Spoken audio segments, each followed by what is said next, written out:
umaga po sa inyo mga ka-farmer. Let's go farming na po. Meron tayong panibagong order. Umumar tayo mas yung mga 18 piraso. I-dinrest natin. Ito po sa malapit lang. Mula kahapon, ulol na naman. Kaya po mula kahapon hanggang ngayon, nakabawas na tayo ng kulang-kulang 90 pieces. Kaya medyo hayahay na muna po tayo. Yan po yung kulong ko malaki. Yan po. Nasa 3 foot pa po yung ating mga manok. Marami-rami pa po yan. Mga ilang araw pang harbisan. Kaya pagkatapos natin magkatay, pahinga na mo tayo, hayahin muna. Habang nagpapahinga, naglilinis lang babuyan. Ayan. Bukod po sa pag-aalaga ng manok, may alaga din po akong baboy. Ito po, mga patiner ko.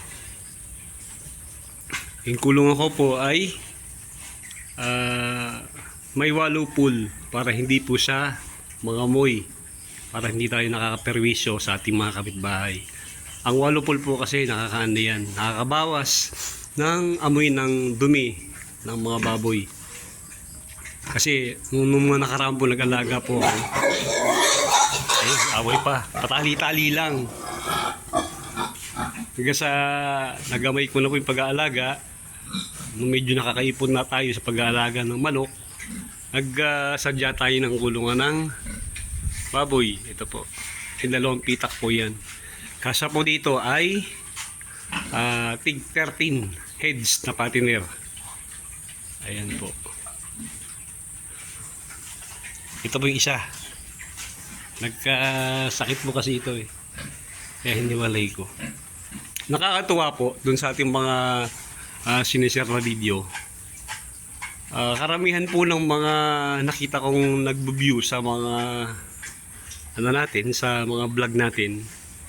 Meron tatlo ni yung huhulaan nyo kung ano yung saan nanggagaling yung mga views.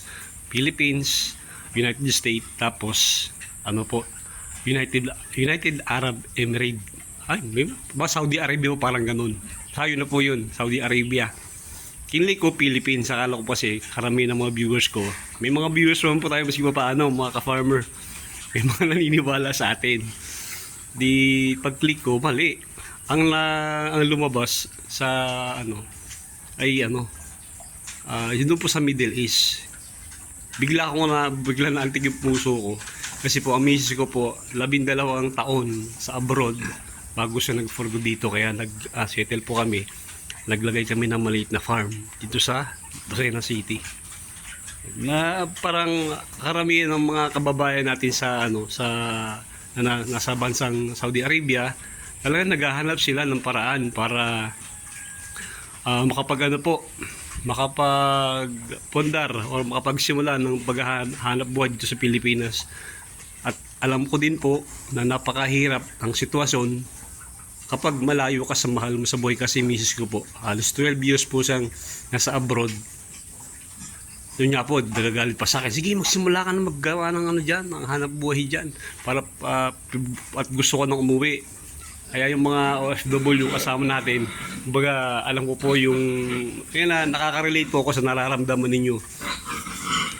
Gustong-gusto nyo magkaroon ng maski paanong maliit na hanap buhay na pwedeng pagmulan ang ating gagamitin sa ating mga pangangailangan.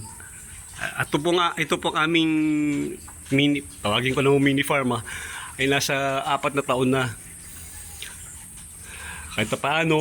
Kahit may mga utang-utang tayo, nakaka-survive naman. Ay yung mga OFW natin, mga kasama po dyan, kung pwede mag-comment po kayo. Tapos po, i-shoutout natin. Malaman natin, pati lagay nyo na rin po kung saan kayong bansa naroroon. Maraming salamat po sa inyo sa panonood ng ating mga vlog. At hayaan nyo, pag ganun, lalo ako na-inspire mag-vlog ng mga, kumbaga, mas may katuturan ng mga vlog para may matutunan yung mga kasama yung mga kababayan natin. Lalo na po yung mga OFW, yung mga nasa ibang bansa, na gustong magkaroon ng maski maliit na hanap buhay para lang makapagsimula sa Pilipinas, para makasama nila yung mga mahal nila sa buhay. Comment nyo lang po yung mga pangalan nyo, isa-shoutout natin, pati po yung bansang inalalagyan ninyo. Maraming salamat po sa inyo. At palagi po kayo mag-iingat dyan. Kahit na yung sitwasyon sa ibang bansa, lalo pa dyan sa Middle East, medyo, siyempre di ba, nababalitaan nyo yung, yung gera na nangyayari sa Iran at dyan sa may Israel. Kaya medyo, aminin natin sa hindi, talagang may piligurong nag-aantay, nag-aabang. Pero, nilalabanan nila yung, kumbaga, paano, yung pamilya ko sa Pilipinas kapag umuwi ako.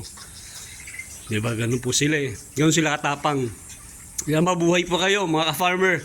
Lalo na po yung mga nasa abroad, yung nasa, especially dyan po nasa Saudi, sa Middle East, may Saudi Arabia. Maraming salamat po sa inyong panonood. Yan nyo, pipilitin ko na makapag-vlog pa ng mga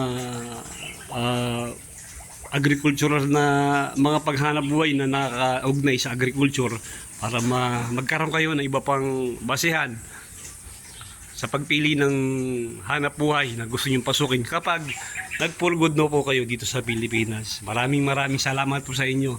At parati po kayo mag-iingat dyan. At ito po, nasimulan ko to, this year lang ito pong baboy. Pero may isang project pa po ako. Yun po yung baka naman kasi meron po ako isang baka dyan. Dati po ang baka ko'y 3. Di parang medyo matagal yung pera. Sabi ko, ano muna, ipapasok ko muna sa ibang hayop yung aking hayop naman. Alaga yung aking puhunan para pas bumilis. Kaya naglagay po ako ng baboy. Pero meron po kong pinag-aaralan na sistema, pag-aalaga ng baka na within 4 months. Yun nga pong kaibigan ko eh, si Boss Paul Alcoreza, shout out sa inyo bossing. Sila po nag-aalaga sila ng mga fattening na baka sa loob lang ng 100 days. Ito pong lugar ko kasi medyo malaki po ito. Ito ay 5,000 square meter. Yung part po na doon, bala ko po tataniman ko sana mais. Pag nataniman ko po ng mais, yung mais na yun ang gagawin kong pakain sa aking mga alagang baka. Bibili pa po ako maski mga 3 or 4. Gagawin ko yung sa mais. Kumbaga ikakat ko na siya. Gagawin ko siyang silage. Yung buro po ba. Tapos yung mga baka, gagawin ko na rin sila ng kulungan na ganito na parang meron silang kanyang lugar. Ang mangyayari, hindi na po cut and carry. Ang papakain ko sa kanila, silage na. Galing doon sa mais na itatanim ko sa part na yan. Siguro nasa 3,000 square meter pa yan. Yung nasa gilid na yan, pwede kong pagtaniman ng mais para maging pakain ng baka. Yun po yung susunod na project ko. At huwag kayong mag-alala, isa-share ko rin po sa inyo. Itong baboy po, hindi pa ako makakapag-share sa inyo kasi beginner pa lang po tayo dito.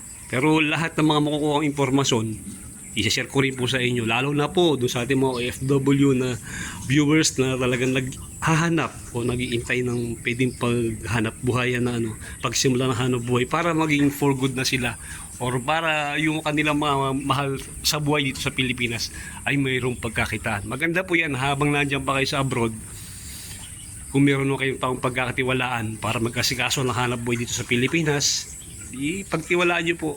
O kumbaga, yung mga misis nyo, yung mga anak nyo, kung ano na, i-encourage nyo pumasok sa agriculture.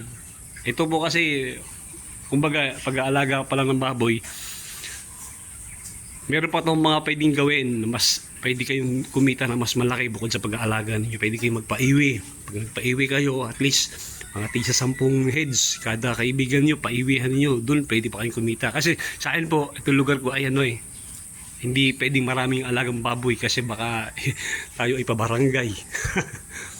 Di gano'n pa naisip ko kapag ito ay nagtuloy-tuloy, kumita na maayos, pwede po ako magpaiwi. Pag papaiwi naman, kahit ilan na yun, kahit 100 piraso, basta yung pera nyo ay gumugulong. At pagdating naman po sa sa financial, ang mga bangko po, minsan pag nakikita na kayo ay maganda maghanap buhay, maayos yung maghanap buhay. Tapos ako po kasi may hiniraman ako dito sa Farmers Cooperative. Tinulungan na lang ako makahiram sa bangko. Ang tubo po ang tubo po doon, parang 2% lang. Ang laking bagay. Every year nyo po sa babayaran, basta nakita nila na maganda kayo magbayad, sila pa mag-i-encourage sa inyo. O sir, mag-expand ka. Mag-ano ka ng ganitong klaseng negosyo para mas kumita ka. Ayun, mga ganun po. Dapat lagi lang think positive. Lahat naman ay mahirap, pero dapat lang talagang tsasagain. Ito po siguro by month of November, pwede na po ito ilabas. Pero kahit meron ESF, hindi ko sila inaano, ang mahal kami alaga ko. Basta ang pag-aalaga nyo ay maayos at mataas yung biosecurity, hindi kayo basta-basta tatamaan yan. Tsaka siyempre, pray lagi tayo doon sa langit kung para patnubayan tayo sa ating mga hanap buhay, para may magamit tayo sa ating pangangailangan. Meron po akong dalawang estudyante kasing college, kaya kailangan masipag. Isa ko pong anak ay nagtitake ng nursing, second year student, tapos po isa po ay accountancy. May isa po scholar naman, kaya medyo madali-dali. Pero kung yun ay ako, yari tayo. Kaya tsaga po talaga, sipag, para sa mga mahal natin sa buhay. Saludo po kami sa inyo, mga OFW nating kababayan, lalo na po doon nasa Middle East. Mabuhay po kayong lahat at parati po kayong mag-iingat. Maraming salamat po. Paki-like ng ating video, paki-subscribe na rin po yung channel natin. Mabuhay po kayong lahat at happy farming po.